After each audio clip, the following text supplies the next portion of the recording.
की शेतकऱ्यांना किमान हमीभाव मिळणं गरजेचं आहे आणि तो मिळायलाच हवा. तेच मोदी गेले 10 वर्ष प्रधानमंत्री आहेत. या काळात शेतकऱ्यांचा काय फायदा झाला? तुम्ही इन्कम डबल करणार होतात, शेतकऱ्यांना हमीभाव देणार होतात, ते राहिलं बाजूला. ज्या स्वामीनाथन आयोगाच्या शिफारशी आम्ही लागू करू अशी प्रधानमंत्री मोदींची भूमिका कायम राहिली. त्यांनी त्या स्वामीनाथन यांना भारतरत्न दिला, पण त्यांच्या शिफारशी ते स्वीकारायला तयार नाहीत. हे ढोंग नाही तर काय आहे?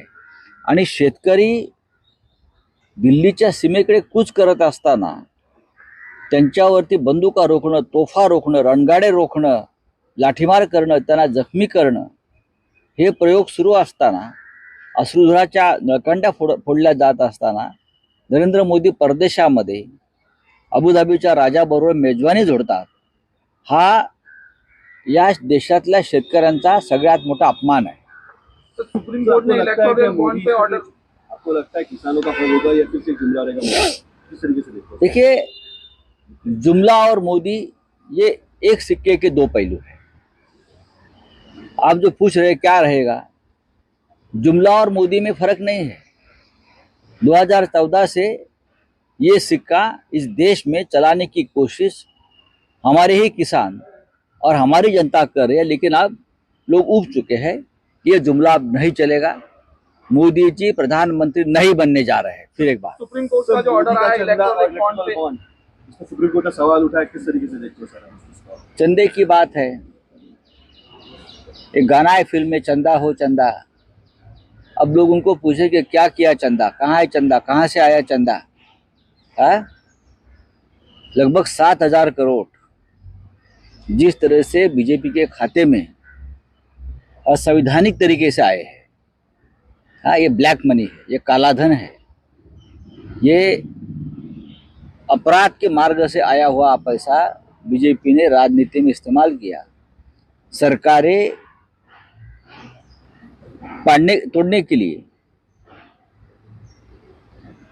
विधायक और सांसदों को खरीदने के लिए ये पैसे का इस्तेमाल किया. ये सीधा सीधा पीएमएलए एक्ट यानी मनी लॉन्ड्रिंग का केस बनता है. ये काला धन है, काला धन का इस्तेमाल हो गया है, बीजेपी के खाते में गया है, बीजेपी के खाते से और किसी खाते में चला गया है. तो ये मेरी मांग है ईडी से, अब उनकी जांच करिए. और जब से ये काला धन बीजेपी के खाते में आया है, तब के बीजेपी के राष्ट्रीय अध्यक्ष जो है, उनके ऊपर आप एफआईआर लॉन्च करो और उनके ऊपर मुकदमा चलाइए. चाइना से हमारा वॉर चालू है और कहीं ना कहीं उनकी भी फंडिंग इसमें दिख रही है इलेक्ट्रोल बॉन्ड के अंदर. देखिए, चाइना का जो फंडिंग है वो पीएम केयर फंड में ज़्यादा है, और उसमें भी है एक, वहाँ चाइना हमारे जवानों को मार रही है, शहीद हो रहे हैं जवान. आपको मालूम है, लद्दाख में घुस गए हैं, और चाइना आपको फंडिंग करते, उसका मतलब लद्दाख की जमीन आपने बेच दी पैसा लेकर. चाइना से पैसा लिया हजारों करोड़, और हमारी जवानों की शहादत आपने कबूल कर ली, और उस बदले में क्या आपने लद्दाख की जमीन हमारी बेच दी चाइना को. जनता को समझना चाहिए ये कितने फ्रॉड लोग हैं, ये लफंगे लोग हैं. असेंबली स्पीकर ने जो ऑर्डर दिया कल, मोदी गुजरात में भी जो है कहीं ना कहीं फाइनेंस मिनिस्टर पे तपादारी कि उनकी गलती थी ये चीज को लेकर, लेकिन जो फाइनेंस मिनिस्टर थे उनको नोटबंदी के बारे में पता नहीं था, ऐसा कहा जाता है सर. ये गुजरात लॉबी क्या बोलेगा, और क्या नसीब अटल जी के ऊपर नहीं उसने ठिकरा फोड़ा है. ये वहां उस वक्त सरकार किसकी थी? प्रधानमंत्री कौन थे, गृह मंत्री कौन थे, अर्थमंत्री, वित्त मंत्री छोड़ दीजिए. ये सब मिली भगत थी. काला ब्लैक मनी जो है, ब्लैक मनी वाइट करके दूसरे रूट से अपने खाते में लाने का ये एक बहुत बड़ा प्रयोग हो गया, और ये मनी लॉन्ड्रिंग का केस है. इसीलिए अब अरुण जेटली जी नहीं है तो उस वक्त के राष्ट्रीय अध्यक्ष, और जब से अब तक कितने राष्ट्रीय अध्यक्ष बीजेपी के हुए हैं, उसके ऊपर मनी लॉन्ड्रिंग का केस चलना चाहिए. अगर हमारे ऊपर 2, 4, 5 लाख का मनी लॉन्ड्रिंग का केस चलता है, ये तो 7,000 करोड़ का मनी लॉन्ड्रिंग का केस है, सबसे बड़ा इस देश का इतिहास का.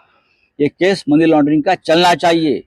आज के अध्यक्ष कौन है, उसके पीछे वाले कौन थे। 2019 से अब तक के सभी बीजेपी के राष्ट्रीय अध्यक्ष के ऊपर पीएमएलए एक्ट के अनुसार मनी लॉन्ड्रिंग का केस चलना चाहिए और तुरंत उनको अरेस्ट होना चाहिए। सर मराठा आरक्षण संदर्भात आप बोलिए। आयोगाने आज सर एनसीपी को, अजित पवार की जो एनसीपी है उसको असली एनसीपी कहा गया राहुल नार्वेकर की तरफ से। हमारे महाराष्ट्र के मराठी चैनल पे एक प्रोग्राम चलता है हास्य जत्रा, बहुत कॉमेडी फिल्म है, बहुत कॉमेडी प्रोग्राम है ये हास्य जत्रा, हम सब लोग देखते हैं। राहुल नार्वेकर ने एक नया हास्य जत्रा का एपिसोड लिखा है। तो असली शिवसेना जो बाला साहब ठाकरे की है वो शिंदे को दिया। शरद पवार साहब अभी भी है, उनकी पार्टी जो है राष्ट्रवादी कांग्रेस पार्टी, वो अजित पवार को दिया। लोग हंस रहे हैं, हास्य जत्रा है ये हंसने का एकदम जोरदार धमाका है हास्य जत्रा। सर मराठा समाजासाठी आज मागास वर्गाने आज अहवाल सादर केली आहे, सकारात्मक अहवाल असं वाटतंय का वाटतं? स्वागत आहे। आधी जरांगे पाटलांच्या प्रकृतीची काळजी आम्हाला वाटते। माननीय उद्धव ठाकरे आज आणि उद्या दौऱ्यावर निघाले होते मराठवाड्यात, धाराशिव आणि आसपास। आज आम्ही तो दौरा तूर्त स्थगित केलेला आहे, कारण जरांगे पाटलांची प्रकृती ही बरी नाही आहे। लोकांमध्ये अस्वस्थता आहे, चिंता आहे, कायदा आणि सुव्यवस्थेचा प्रश्न निर्माण झालेला आहे तिथे, आणि ते लक्षात घेता समाज